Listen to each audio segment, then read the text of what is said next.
Slash, welcome to Sky News. Hi. You're here to talk about your signature guitars. I mean, for the layperson, what does a signature guitar mean? A signature guitar is basically a guitar that's designed more or less around a particular artist. And in this case, a Les Paul, which is a pretty standard, popular guitar, but it's got a couple trademarks on it or within it that are identifiable to me.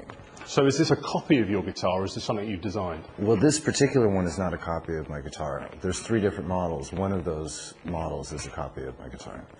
This one is a Les Paul, which has my kind of pickups that I use in it. It has certain particular pieces of hardware that I use, a certain shape of the neck, you know, just little things that I prefer on a Les Paul, and so they decided to basically design one based around those specs.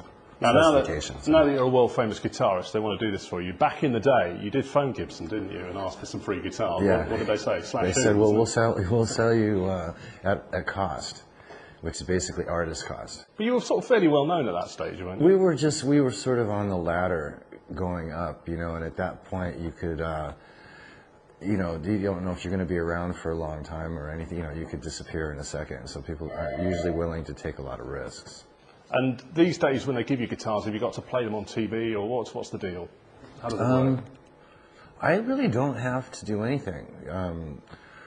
You know, if they give me a guitar, basically they just, you know, I need it for something, you know, for touring or for recording this and that, they're happy to give it to me. I don't have any obligations as far as, you know, talking to you or anything like that. In this particular case, though, it's nice to get the word out that you've got something with your name on it so that people know that it's out there. And as well as the expensive versions, you've got the kind of inexpensive one here, the Epiphone one. I mean, if somebody's starting out, why will this guitar, will it make it easier for them to play? I mean, the neck's smaller, isn't it, I think, than a standard model? The neck is a little bit thinner, but that's not really, you know, a really big issue for a beginning guitar player, I wouldn't imagine. None of these are tailor-made necessarily for the beginning guitar player, except for in the Epiphone, which is a really good guitar. It's a little bit more affordable. Guitar's been a massive part of your life, hasn't it? If you hadn't if you hadn't have played guitar, have you ever thought about what you'd have done with your life if you hadn't have done that? Well, I've been asked that question a couple times, and I probably would have, before I started playing guitar and BMX racing and all that, I was always an artist, like illustrator kind of thing, graphics and stuff, and I probably would have headed in that direction. I still do it, not really in the professional sense, except for I do design logos for the bands that I'm in and T-shirts and stuff like that. Do you still do that sort of thing? Yeah. Do you think guitar got you into trouble or kept you out of trouble? It got me into a different kind of trouble, but I think all in all, guitar probably got me a little bit more focused and a little bit less haphazard and less of a danger to other people, and actually more of a danger to myself. You've come out the other side of that now, though, aren't you? I mean, yeah, you know, I try. What's life for you like now?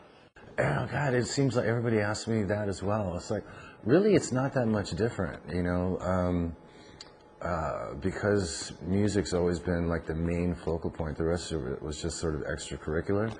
And so I still hang out in the same circles, and I pretty much do the same thing, but I'm not habitually using the same recreational chemicals as I used to. You know, it's like clearer though for you now. I mean, yeah, it's great because I can really tell the difference between how I was then and where my focus is at this point, and it's, you know, it's just one of those things. After doing it a long time, you tend to burn out on it, and everything else sort of goes along with it. So it's one or the other. You know.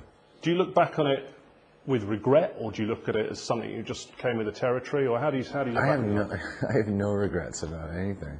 You know, I could fall off the wagon tomorrow, right after we get done talking, you know. But all things considered, no, I have really just basically, I mean, considering I never, you know, harmed anybody, you know, or caused any harm to anybody or whatever, I have no regrets whatsoever. We were listening to a bit of Amy Winehouse before you came here. I mean, she's obviously someone... On this thing? Yeah, on the jukebox here. She's obviously someone very talented, but going through problems with drugs. I mean, do you look at her and think, well, you know, that's what happened to me, or do you... I mean, how do you see sort of her situation?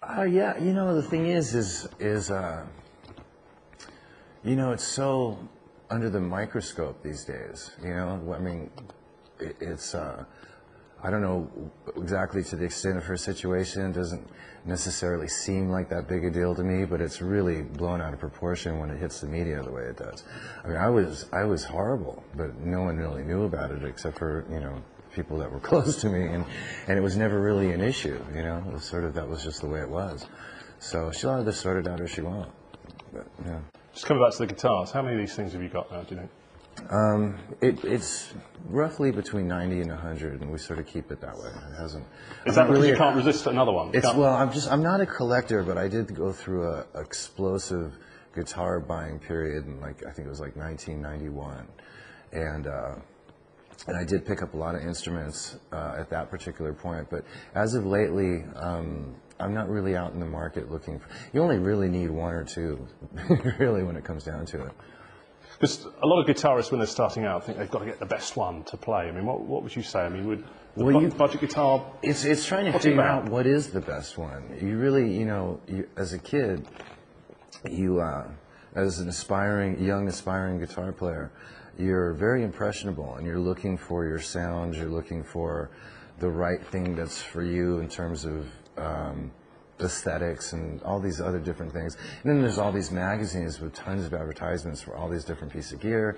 And then there's different artists that you're influenced by and this and that. And so you go through this long, seemingly endless searching period, and you pick up a lot of stuff along the way. But it's something that it's inevitable every guitar player goes through. The last 12 months, Slash, we've seen a lot of bands who've said never again, and never reform again, reforming. Even Led Zepp got back together. What would it take to get Guns N' Roses back on the stage together, the whole band again? I don't know. I guess that would be some sort of twist of fate. Not money, then? No. If it was for the money, we would have done it years ago. But it's just, I used to be really bitter about the whole thing, and I was adamant that there was no possible way that could ever happen. And in light of the trend right now of everybody getting back together for the cash, I don't think we'd want to, do it, especially based on those reasons, but definitely not to do it to keep up with the Joneses. I think it would just be one of those things where everybody all of a sudden decided, or maybe a couple of the guys decided, let's really do this, and it turned out to be an idea that everybody was into. It's a possibility, but there would be so many little things big things that would have to change before it was even possible. And I don't see that happening. And so it's not in the foreseeable future as far as I'm concerned. But does it inspire you, though, that like Led Zepp, bands that you'd think they'd never, because they hated each other, Police, the Police certainly ended it hating each other, but they've got back on stage, and did that raise your eyebrows a little bit? No. I don't pay much attention to the internal stuff that's going on with other bands. I got enough issues of my own, so I didn't know what was going on with the Police. I never really kept up with the Police anyway, and the fact that they got back together wasn't a huge marvel to me.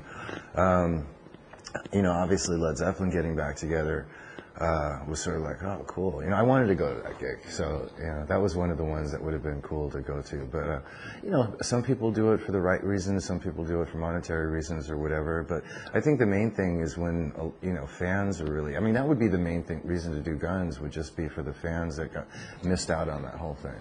That would be the main priority as far as I was concerned.